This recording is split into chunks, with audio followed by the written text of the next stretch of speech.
артықшылықтар бар бұл жақта. Онан сіздікі дамды болады, а менікі дамсыз болады.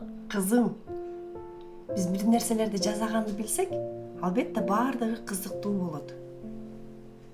Біз неменен баланс қылып қошқонды да білсек, тұз салғанымыздағы оңой болады. Андан көрек ойлонуп, анан кейін бір нәрселерді жазағанда тамағыбыз даамды, анан тезірек болады.